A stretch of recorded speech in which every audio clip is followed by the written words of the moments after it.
Upon awakening in a new world, Hiroka feels exhilarated by his newfound abilities and the potential of the almighty farming tool gifted to him.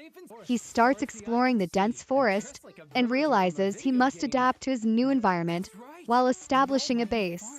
Using the almighty tool, he begins tilling the land and discovers its remarkable properties, including the ability to find water. However, he quickly learns that survival in this world will require resourcefulness and caution due to dangerous creatures lurking around. As days turn into weeks, Hiroka cultivates his land, learns about crop growth, and constructs a shelter to protect himself from the elements. He enjoys a simple meal of grilled rabbit and begins to establish a more civilized lifestyle. The arrival of winter brings new challenges, but his preparations help him endure the cold. With the arrival of spring, his dogs, Kuro and Yuki, return from the forest, and a female dog gives birth, expanding his makeshift family. As he settles into this new routine, Hiroka unexpectedly encounters a little girl in need of help in the forest. Confused by her appearance and vulnerability, he offers her assistance, and she reveals a surprising connection to the land. Hiroka's adventures in this magical yet dangerous world continue as he navigates the challenges of farming, survival, and newfound friendships. As Hiroka reflects on the unusual encounter with Lula, the vampire, he learns about her past struggles and the conflict with nobles that forced her to seek refuge in the forest. Despite being drained of blood, Hiroka feels no ill effects, prompting Lula to comment on his vitality. Lucy expresses her amazement at the crops in Hiroka's field, particularly the vibrant tomatoes, which she's never seen before.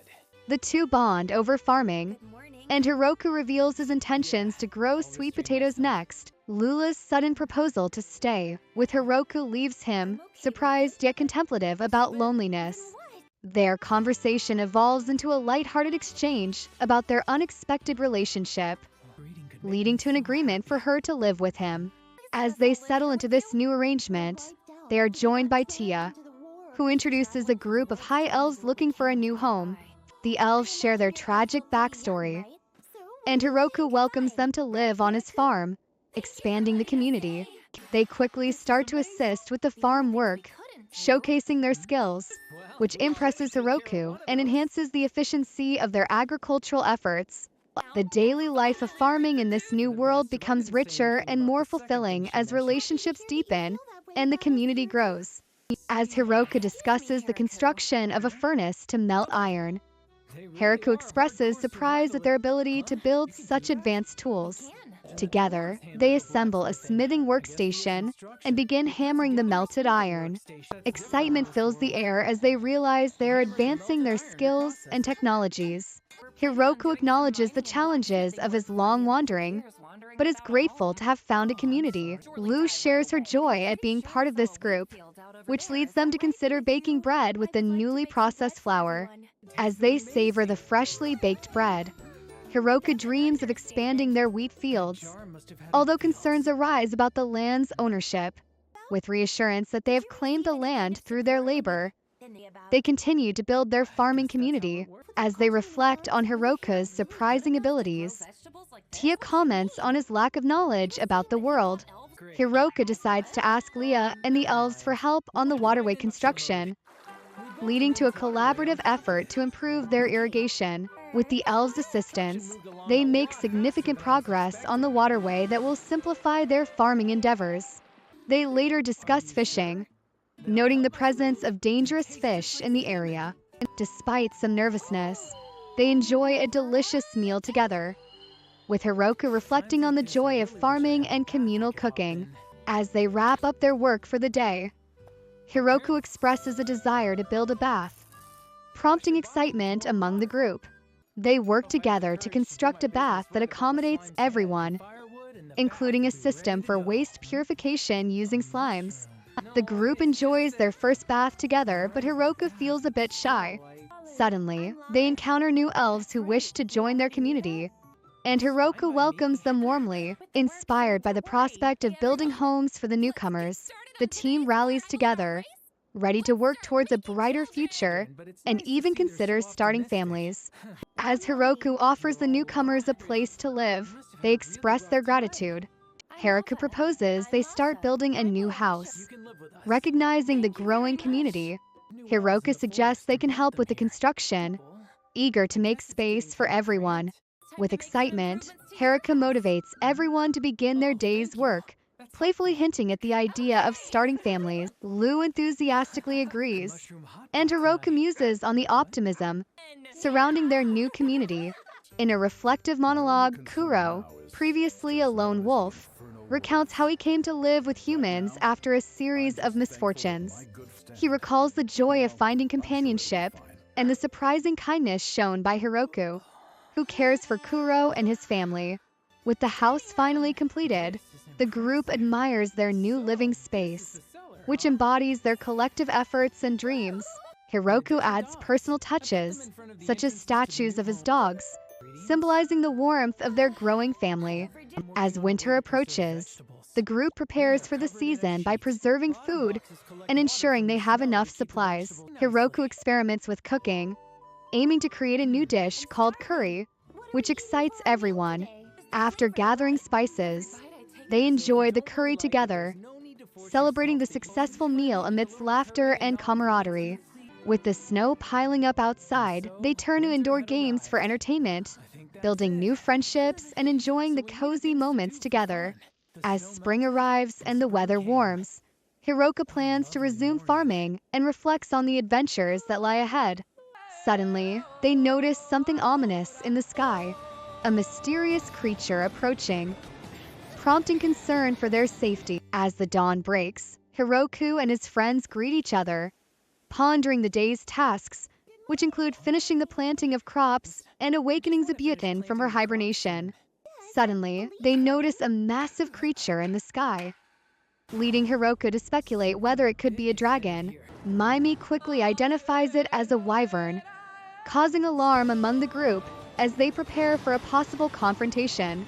Hiroka grapples with the decision to drive it away or let it pass, realizing the urgency of protecting everyone. After a tense encounter, Hiroka manages to defeat the wyvern, which surprises everyone and leads to a discussion about the rarity of such creatures. They then explore the idea of cooking the wyvern meat, which Hiroku prepares with care, delighting everyone with its unexpected tenderness. Meanwhile, an emergency meeting is called among the generals of the demonic kingdom to address the implications of the wyvern's presence and recent attacks. As they celebrate their newfound community with wine and laughter, Hiroka declares their settlement as the Great Tree Village, marking the beginning of a new chapter in their lives. However, their festivities are interrupted by a messenger from the demonic kingdom, signaling the start of important negotiations that Hiroka must navigate as the new mayor. The group reflects on their journey and the bonds they've formed, expressing hope for their future together. As Hiroka celebrates his new role as mayor, he is greeted by a messenger from the demonic kingdom. Maimi expresses surprise at Hiroka's nonchalant attitude about the impending meeting, reflecting on how much has changed. Hiroka shares his journey to establish the Great Tree Village and the responsibilities that come with it. However, he learns that attacks will be imposed by the Demon Lord, leading to a discussion about how to manage their new relationship. After negotiations, Hiroka settles on a 10% tax on their harvest, hoping to foster a peaceful coexistence. The group receives unexpected gifts from the Demon Lord's envoy, including medicine and intriguing fruits that pique their curiosity. Meanwhile, an unexpected visit from the true ruler of the dragons, Drime, brings both excitement and a sense of caution to the village. The mayor decides it's essential to build a guest house to accommodate future visitors, emphasizing the importance of diplomatic relations. As new guests arrive from Howling Village, a misunderstanding about their intentions leads to a cautious approach to hospitality. However, Hiroka learns more about their culture and the significance of gifts in establishing goodwill, paving the way for future trades. As the villagers prepare for their first trade, They discuss how to greet guests properly while ensuring security. Finally, new residents from Howling Village arrive, bringing hope for the village's future as they integrate into the community. While Hiroka finds himself surrounded by capable magic users. As Maria observes the new residents, she notes a concerning trend. They often faint. Hiroku reassures her that they will adjust in time. Meanwhile, the playful Mimi calls out for attention, leading to a lighthearted exchange about being careful during play. Hiroku discovers that many of the newcomers possess magical abilities, leading him to wonder about his own lack of magic. They all agree that practicing together will be beneficial. As Hiroku recognizes the potential of the children, suddenly, Maria warns of a fight in the forest between a grappler bear and a bloody viper, prompting a discussion on the danger and potential consequences for the village. Curiosity piqued, Hiroku contemplates the taste of bear meat. Humorously considering hunting it down, they decide to gather reinforcements. But Hiroku is eager for action and insists on going quickly. The conversation shifts to cooking, with Hiroka getting excited about a new recipe he has in mind for the bear and viper meat. As they experiment with flavors, Hiroka impresses everyone with his culinary skills. Later, Hiroka learns about the struggles with miso production from Senna, leading them to adjust their approach. Just then, a group of elder dwarves, led by Donovan, arrives in search of the village's fine alcohol. Despite their initial reluctance, Hiroku agrees to collaborate with them on alcohol production, leading to the establishment of a brewing partnership. As the village celebrates with the new brewers, a misunderstanding arises when a dragon appears, sending the villagers into a panic. However, it turns out to be a misunderstanding involving Drime's family, leading to apologies and reconciliations. Following this, discussions around diplomatic relations ensue, with Lasti, the dragon, taking an active role in village affairs. Soon, the presence of dragons begins to reshape the village dynamics, prompting a neighboring faction to consider espionage due to their military potential. Lasti embarks on a mission to gather intelligence, intrigued by the village's developments. Meanwhile, Hiroka reflects on the growing community and the evolving relationships with diverse inhabitants, culminating in a humorous recounting of a slime trial that marks a new chapter in village life. With the seasons changing and autumn approaching, excitement mounts for a new hot pot recipe that will include ocean delicacies, highlighting the villagers' enthusiasm for food. As Hiroku enjoys the mushrooms, he reminisces about the ones they used to have in Howling Village. Hiroka chimes in, expressing his love for hot pot and dreams of enhancing it with seafood. When Haruko asks for specifics on seafood, Yasum lists various options, igniting excitement among the group. Lu suggests visiting a port city in the Dewata Kingdom, which offers plenty of ocean products for their hot pot. The group quickly makes plans to gather supplies, with Lu volunteering to handle the miso. 3 days later, the merchant Michael arrives in their village, bringing marine products from Shishido and discussing trade opportunities. Hiroku and Lu view Michael as a promising ally, believing his skills will enhance their trading abilities. Amidst the negotiations, a dragon named Hakurin causes a stir, prompting discussions about the unexpected challenges dragons bring. The playful tension escalates when the group decides to play mahjong, leading to a humorous game of strip mahjong involving the competitive dragons. Meanwhile, the demonic princess gathers her troops, planning an invasion on the village, which Lu and Bezel fear could lead to conflict. Despite the brewing tension, the village grows stronger through newfound alliances and trade. Aiming for a peaceful resolution, Lu emphasizes the importance of hard work, setting a hopeful tone for the villagers and their future. As the princess is reminded to keep her identity secret in the village, she embraces her new name, Yuri, and begins a tour. Lu shares how the fruits are turned into alcohol and highlights the village's water-powered contraptions. Yuri expresses joy at being called by her name again as they discover the village's unique plants. Meanwhile, Hiroka reminisces about his childhood and the scarcity of apples during his time at the castle. Lu, presenting herself as the moon of the dragons, is playfully considered adorable despite her fierce reputation. The villagers discuss their hard work while adapting to life away from the noble comforts they once knew. As Yuri appreciates the village's tranquility, Lu reflects on her past ignorance and promises to protect it from harm. Yuri expresses her surprise about dragons living in the village, revealing her initial doubts about the intel given to her. They conclude their visit with a promise to keep in touch, while the villagers vow to continue their hard work. After Yuri departs, the village prepares for winter by harvesting crops and sending goods to their families. The arrival of mountain elves seeking shelter brings both a challenge and a sense of community to the village. As life continues, they tackle various tasks, from making pottery to preparing for possible dangers in nearby dungeons. Lu's pregnancy news brings a mix of emotions and responsibilities, reminding the villagers of their bond. As winter approaches, the villagers face new challenges, including dealing with a blood viper and adjusting their daily routines. Lu experiences some health issues, and there's talk about her pregnancy spreading to the community, causing a shift in dynamics and responsibilities. The group enjoys meals together, discussing future plans and sharing their harvest bounty. Ultimately, Yuri sends a letter expressing her desire to revisit the village's delicious apples and requesting a dress, hinting at the ongoing connection between her and the villagers. Hiroku is amazed by the delicious new dish introduced by the mayor, which is simmered killer rabbit with honey sauce. He expresses his uncertainty about when he might use his culinary skills in the future, especially after a busy day. The mayor insists that everyone should try the dish despite Hiroka's low confidence in its taste.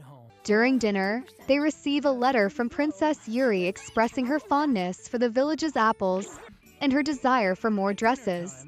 Hiroku recalls how pleased the seamstress Sabuden will be to fulfill Yuri's request. After dinner, Hiroku enjoys his quiet time in the newly built men's bathhouse, reflecting on his gratitude for his new life. He feels watched by the villagers, which he interprets as their concern for his safety. Later, Hiroku observes the dwarves working diligently on producing alcohol and learns about their dedication to quality over intoxication. Donovan, one of the dwarves, requests a significant increase in grape production due to the villagers' love for wine. Unexpectedly, a mysterious man named Lanucci arrives in the village, revealing connections to the vampire community. Hiroku is intrigued by Lanucci's prolonged lifespan and the unique abilities of vampires, who can magically erase memories to maintain youth. After some fascinating discussions about the divine and the nature of existence, the villagers witness the unveiling of a magnificent statue that will be enshrined in the temple.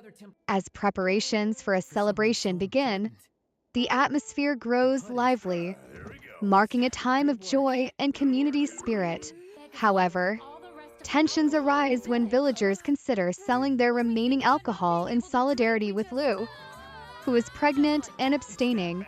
Hiroku reassures them that patience will yield better tasting wine in the future, helping to soothe their concerns.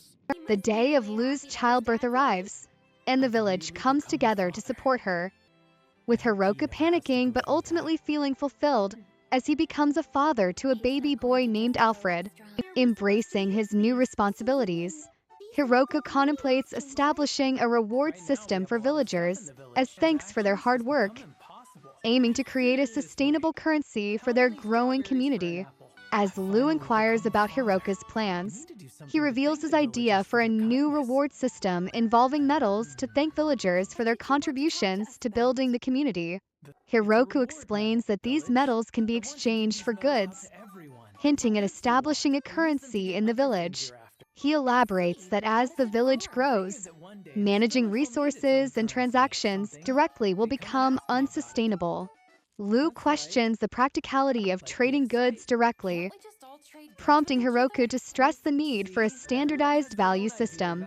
Hiroku starts distributing the medals, allowing villagers to trade them for various items. However, some choose to hoard the medals rather than spend them, complicating the introduction of the new currency. As the discussions unfold, Hiroku humorously navigates a request for a baby, ultimately leading to a celebration for the birth of his son. With a feast underway, they toast to new beginnings, savoring special wine crafted for the occasion. As laughter and merriment fill the air, Hiroku reflects on the joy of sharing such moments with his family and friends.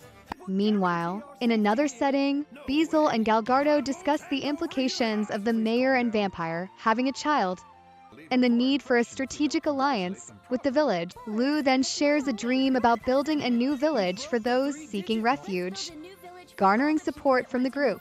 With enthusiasm, they begin planning the logistics of this new venture, united by a shared purpose of helping those in need.